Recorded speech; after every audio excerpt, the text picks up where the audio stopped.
SNCF, les syndicats de cheminots veulent donner une chance au gouvernement avant de faire grève. Les syndicats de cheminots ont décidé d'attendre le 15 mars pour décider d'une grève, après l'annonce par le gouvernement de la réforme de la SNCF. Les syndicats de la SNCF ont décidé mardi de donner une chance à la concertation avec le gouvernement sur son projet de réforme du groupe public, avant d'arrêter, le 15 mars, une éventuelle date de grève. Si le 15 mars, nous constatons que le gouvernement est dans la logique d'un passage en force, c'est-à-dire qu'il maintient son projet en l'état, alors il y aura grève à la SNCF, a déclaré Laurent Brun, secrétaire général de la CGT Cheminots, premier syndicat du groupe, à l'issue d'une réunion intersyndicale. Le Premier ministre Édouard Philippe a annoncé lundi son intention de réformer la SNCF avant l'été avec des ordonnances et en supprimant le statut de cheminot pour les nouveaux embauchés. La manifestation du 22 mars maintenue. On a convenu de se réunir après la présentation du projet de loi d'habilitation des ordonnances, qui devrait tomber le 14 mars, afin d'examiner le contenu de ce texte, a expliqué à l'AFP Roger Diancegé de l'INSA, deuxième syndicat.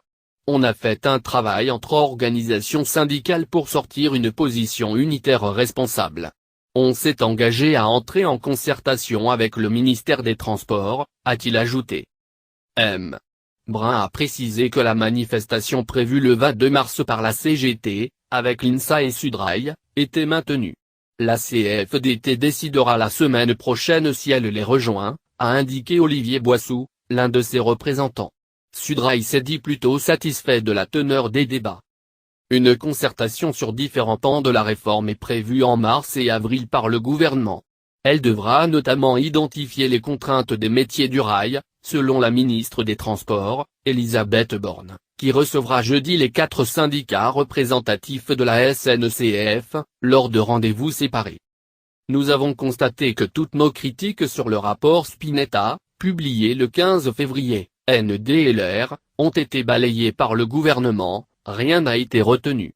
Si on est dans cette situation de dialogue-là, on n'est pas dans le dialogue, on est dans la confrontation et donc on assumera la confrontation, a prévenu M. Brun. Tant qu'on n'est pas dans une négociation des contenus, on est dans la confrontation, a-t-il insisté. Une grève reconductible et dure. Si ça ne bouge pas d'ici au 15 mars, un préavis de grève sera déposé et ce sera une grève reconductible et dure, a dit à l'AFP Didier Aubert de la CFDT. Les 4 syndicats vont envoyer demain, mercredi, un courrier au Premier ministre et à la ministre des Transports, où ils diront que le statut des cheminots n'est pas le sujet de la réforme, a-t-il ajouté. En prévision d'un éventuel mouvement social, les syndicats vont déposer dès demain, mercredi, soir une alerte sociale nécessaire avant tout préavis de grève à la SNCF, a indiqué M. Brun. Avant leur réunion, les syndicats avaient dénoncé un passage en force du gouvernement. La CGT envisageait un mois de grève pour le faire plier. La CFDT proposait une grève reconductible à partir du 14 mars. L'INSA optait aussi pour une grève, que Sudrail voulait dure. Personne n'a intérêt à un conflit long qui affaiblirait le train au moment où il redécolle, a déclaré à la l'AFP le patron de la SNCF, Guillaume Pepy. Si le groupe ferroviaire a présenté mardi de bons résultats pour 2017 -1,33 milliard d'euros de bénéfices nets, gonflés par d'importantes déductions fiscales, avec une forte hausse de la fréquentation, un conflit social long casserait cette dynamique de conquête, a-t-il jugé. Je ne vais pas au conflit. Je dis simplement que nous devons avancer, avait assuré lundi le Premier ministre.